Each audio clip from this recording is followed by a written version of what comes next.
अयोध्या हनुमानगढ़ी के महंत राजू दास जी सूरत पहुंचे हैं और उनसे हम कुछ विषय पर बात करेंगे। राजू दास जी, देश में फिलहाल धर्मांतरण का मुद्दा खूब चल रहा है, धीरेन्द्र शास्त्री भी खूब चल रहे हैं, उनके चमत्कारों की चर्चा हो रही है। इन तमाम मुद्दों को लेकर आप क्या कहना चाहते हैं? देखिए, चमत्कार में आस्था नहीं है हम लोगों की, कर्म में विश्वास है और सत्कर्म में आस्था है। जिस प्रकार से पूरे देश में धर्मांतरण का नंगा नाच चल रहा है, मुस्लिम कट्टरपंथी लव जिहाज के नाम पर, लैंड जिहाज के नाम पर,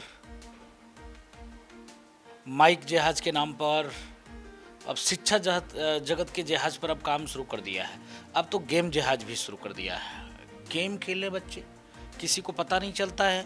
वहाँ पर भी इस्लामिक आतंकवादी हैकर्स आ जाते हैं और उसमें भी पाठ पढ़ाना शुरू कर देते हैं कि आप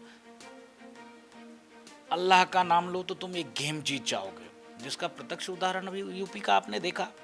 एक बच्चा जो 5 वक्त निकलता था, माता पिता ने प्रयास किया कि आखिर 5 बार बच्चा जाता कहाँ है, तो उसने कहा कि मैं जिम, अब बच्चा है उतना बुद्धि था नहीं, उसने कहा कि मैं जिम करने जाता हूँ।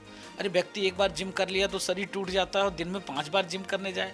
पिता को कुछ शंका हुआ, जैन परिवार के थे, बिजनेसमैन थे, तो उनको लगा कि हाँ क्या बात है, बच्चा नहीं बोल रहा है तो क्या देखा जाए। देखा गया तो मस्जिद में गया नमाज पढ़ने के लिए। बात खुली तो मौलाना पकड़े गए, कई लोग पकड़े गए। बड़े स्तर पे धंधा चलता है। देखिए आप, जिस प्रकार से फिक्स है कि इतना ये ब्राह्मण की लड़की तो इतना, फला की लड़की तो इतना, फला की लड़की तो इतना, ऐसे करके लब जहाज करके, और देखिए ले जाएं तो ठीक है, ले जाने के बाद 72 टुकड़े 35 टुकड़े मना कर दे तो 70 बार चाकू ईंटे से कूच देना। तो ये पूरे देश में बहुत तेजी से चल रहा है। दूसरा प्रकरण, आपने धीरेन्द्र शास्त्री जी के बारे में चर्चा किया। मैं पूछना चाहता हूँ उन लोगों से, चाहे मीडिया जगत से, वो लोग जो धीरेन्द्र शास्त्री के ऊपर उंगली उठाते हैं, मानव जैसे लोग, महाराष्ट्र में वो है, ऐसे लोग ईसाई मिशनरी के द्वारा जो चंगाई सभा लगाया जाता है, चंगाई सभा में होता क्या है, वो सेट किए रहते हैं 10-15 लोगों को कि बस हम छुएंगे कांपने लगना, चिल्लाने लगना, ये नहीं ऐसा है, ये नहीं ऐसा। तो होता क्या है, आप हमारे यहाँ ठाकुर जी का स्नान करने के बाद चरणामृत दिया जाता है, आप पानी देते हो ऐसे करके, करे इसको पी लोगे तो तुम्हारा ऐसा हो जाएगा, ठीक हो जाएगा, ऐसे करके। जो गरीब लोग हैं, जो जिनके यहाँ साधु संत नहीं जाते हैं, जो वाल्मीकि समाज से लोग जो कटे हैं, छटे हैं, बटे हैं, उनके साथ सनातनी नहीं जा पाते हैं, ऐसे लोगों को बरगला कर, किताब कापी राशन मुक्त देकर, लालच देकर कि तुमको ये पैसा देंगे, ये लालच देकर कि तुमको यहाँ नौकरी देंगे, ये लालच देकर कि तुम्हारा एडमिशन यहाँ करा देंगे, ऐसे लालच देकर ईसाई मिस्ट्री धर्मांतरण का नंगा नाच करती है। और पूरे देश में ऐसा धंधा चल रहा है, इस पर कोई सवाल खड़े नहीं करते। धीरेन्द्र शास्त्री ही नहीं, देश में लमसम जितने कथावाचक हैं, उनके मन में भाव है कि हिंदुस्तान, भारत देश सनातन प्रधान देश है, साधु संतों का देश है, ऋषि मुनि महात्माओं का देश है, यह हिंदू राष्ट्र होना चाहिए। क्यों? हिंदू राष्ट्र का मतलब सिर्फ हिंदू की बहुलता से नहीं है, यहाँ के जो संस्कार है, संस्कृति है, आस्था है, विश्वास है, आप देखिए सबको गले लगा के चलती है।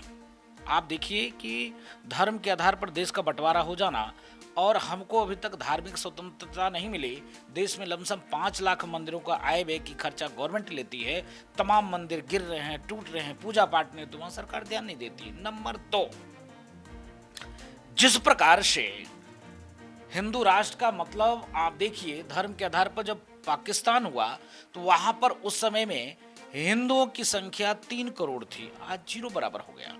हिंदू कहाँ चले गए? आसमान निकल गया कि धरती फट गई, धरती में समा गए। आप देखिए हिंदुस्तान में भी 9 राज्य में हिंदू अल्पसंख्यक होते चले जा रहे हैं। कहाँ चले जा रहे हैं? बहुसंख्यक के साथ ये जाति, तो इस चीज को लेकर जब आवाज उठाते हैं तो लोग कहते हैं ये देखो ऐसा नहीं ऐसा कर रहे हैं। हिंदुस्तान में देखिए doctor, scientist, IAS, PCS, general, colonel, प्रधान, उपराष्ट्रपति, राष्ट्रपति इस्लामिक जगत से होते हैं। हमने तो कभी विरोध नहीं किया, हमने तो कभी ऐसा नहीं किया। आखिर बांग्लादेश में ऐसा क्यों नहीं, पाकिस्तान में ऐसा क्यों नहीं, काबुल में ऐसा क्यों नहीं, ईरान में ऐसा क्यों नहीं, सीरिया में क्यों नहीं, कांधार में क्यों नहीं, अफगानिस्तान में क्यों नहीं, ऐसा क्यों नहीं? आखिर वहाँ क्या अन्य मजहब के लोग रहने वाले नहीं हैं क्या? वो लोग कहाँ चले गए? इसके नाते जब तक इस देश को हिंदू राष्ट्र घोषित नहीं करेंगे तब तक, हिंदू राष्ट्र तो है ही है लेकिन घोषित करना पड़ेगा कागज में, जिससे होगा क्या, जो कट्टरपंथी टाइप के लोग हैं जो ये कहते हैं कि नहीं, जहाँ जनसंख्या अब एक घर है तो जहाँ 5 घर हुए वहाँ शुरू क्या कर देते हैं ये लोग कि अरे अब तो मुझको शुक्रवार को छुट्टी चाहिए, रविवार को छुट्टी नहीं। उससे भी ज़्यादा होता है तो अब तो इस एरिया में हिंदू कोई कथा नहीं कराएगा, पुराण नहीं करेगा, माइक नहीं लगाएगा। क्यों भाई? तो अरे डिस्टर्ब होता है। अरे भाई तुम माइक लगाकर 5 बार शोर शराबा करते हो, चिल्लाते हो, मुझको तो दिक्कत नहीं होती है, जबकि तुम हमको काफिर मानते हो, हम तुमको अपना भाई मानते हैं, हम तुमको अपना भाई मानते हो, तुम हमको काफिर मानते हो, फिर भी हम तुमको गले लगाते हैं, कभी इनकार नहीं करते। 5 वक्त की नमाज हम सुनने के लिए तैयार हैं तुम्हारे। लेकिन अगर कहीं कोई सनातनी राम कथा भागवत परिचर्चा करा रहा है तो आपको दिक्कत होने लगती है। इस चीज सबको देखते हुए हिंदुस्तान की सरकार को चाहिए जनसंख्या नियंत्रण कानून नंबर 1, नंबर 2 जो सड़ी हुई कानून आपकी है अंग्रेजों की जमाने का, उसमें बदलाव। तीसरा, इसको हिंदू राष्ट्र आप घोषित करोगे। और चौथा, चिकित्सा, शिक्षा और पानी, ये सब गवर्नमेंट टैक्स लेती है, उसको निःशुल्क देना चाहिए। इस विषय को लेकर लगातार हम पूरे देश में घूम रहे हैं और भक्तों से चर्चा, सनातनियों से चर्चा, बुद्धिजीवी वर्ग से चर्चा कर रहे हैं मिलजुल कर। 2024 का चुनाव भी आ रहा है और आप अयोध्या से हैं तो कह रहे हैं कि रामलला की मूर्ति जो है आप मंदिर में विराजमान होंगे। 2024 का चुनाव भी कहीं न कहीं विपक्ष आरोप लगा रहा है कि बीजेपी राम मंदिर पे लड़ेगा, तो आप क्या कहेंगे कि 2024 कैसा रहेगा, किसके लिए? विपक्ष के ऊपर मुझको हंसी आती है। विपक्ष के पास कोई रीजन नहीं, कोई विजन नहीं। विपक्ष विदेशी पुत्र जब विदेश जाते हैं तो विदेश की धरती पर हिंदुस्तान की बुराई करते हैं। अरे आप राजू दास गंदे हो सकते हैं, हमारे उत्तर प्रदेश के सीएम गंदे हो सकते हैं, गुजरात के अमित शाह जी गंदे हो सकते हैं, माननीय गृह मंत्री जी, देश के यशस्वी प्रधानमंत्री जी व्यक्तिगत वो गंदे हो सकते हैं, लेकिन देश का प्रधानमंत्री गंदा नहीं हो सकता है।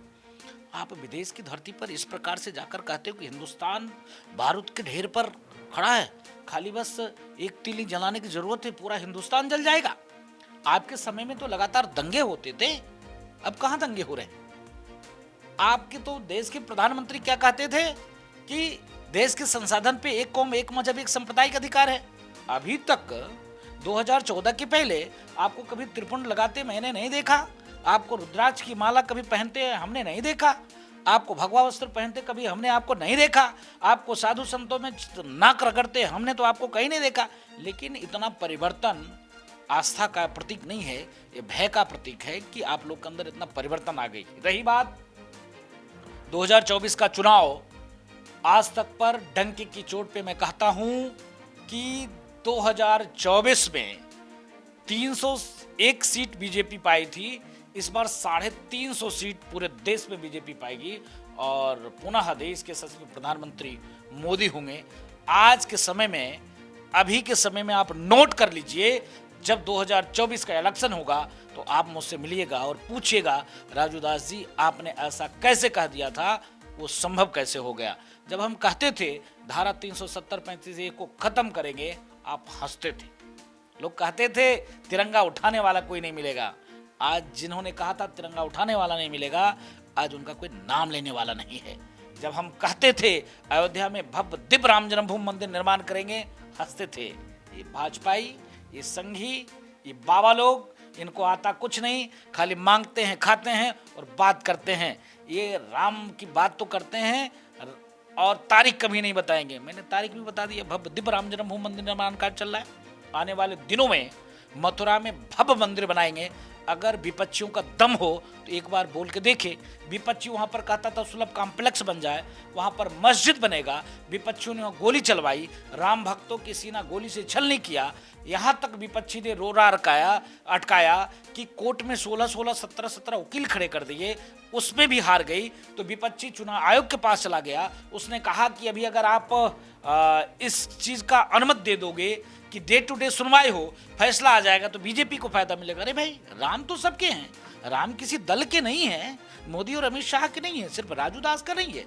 राम पर जितना अधिकार राजू दास का है, मोदी का है, अमित शाह का है, उतना ही अधिकार आपका भी है, आज तक वालों का है, सनातनियों का है, पूरे देश में रहने वाले सभी लोगों का है, मुसलमानों का भी है, ईसाइयों का भी है, सिखों का भी है। मुसलमान कौन? जो तलवार के नोक पर सलवार पहन ली, हिंदुस्तान के कितने लोग आए थे, नाम मात्र आए थे, आज डर के मार से इस्लाम स्वीकार कर लिया। उनका भी अधिकार है, क्योंकि उनके पूर्वज सनातनी थे, वो स्वार्थी थे, इसलिए इस्लाम स्वीकार कर लिया। तो मुझको लगता है कि आने वाले दिनों में भव्य दिव्य, जैसे भी डंके की चोट पे कहते हैं कि कृष्ण जन्मभूमि हम बनवाएंगे। काशी विश्वनाथ में जो आपने शिवलिंग देखा है, उस मस्जिद को तोड़कर वहां पर मंदिर बनाएंगे पुनः, इसलिए क्योंकि मेरे साथ औरंगजेब ने जाति किया, इस्लामिक आतंकवादियों ने मेरे साथ जाति किया। आप देखिए जिस प्रकार से लाखों मंदिर तोड़े, संतों का कत्ल किया और वहां पर इस्लाम का प्रतीक स्थापित कर दिया। तो मुझको लगता है आने वाले दिनों में भारतीय जनता पार्टी ने सनातन के लिए किया है, राम के लिए किया है, सनातनियों के लिए किया है, तो वो तो बात करेगा ही। विपक्षी क्यों नहीं करता? मैं तो कह रहा हूं डंके की चोट पे, अभी आप बात करो। आप कहते थे कि नहीं वह बाबरी मस्जिद ही बनेगा, आज राम जन्मभूमि मंदिर बन गया। तब आप कहने लगे इसमें संघियों का क्या योगदान, इसने कोर्ट ने बनवाया। अरे कोर्ट आपके समय में भी था, कोर्ट क्यों नहीं बनवा रही थी?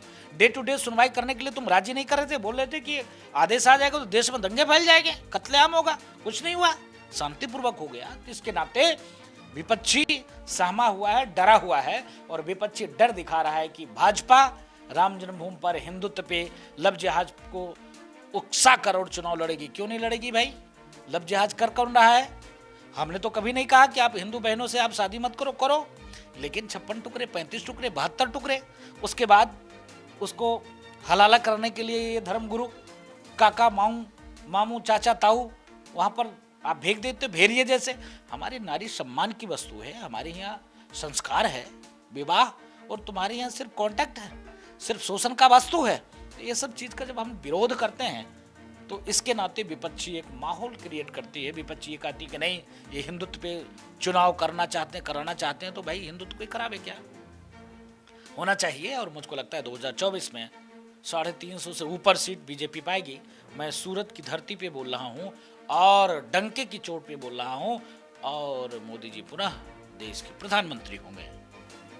तो बिल्कुल ये थे राजू दास जी महाराज, जो हनुमानगढ़ी अयोध्या से सूरत पहुंचे हैं और लव जिहाद से लेकर विपक्षी नेताओं पर उन्होंने हमला किया है। साथ ही साथ 2024 का चुनाव किस तरह से रहेगा, कितनी बीजेपी सीटें जीतेंगी, वो सारी बातें हमारे साथ उन्होंने शेयर की हैं। संजय सिंह राठौर, सूरत।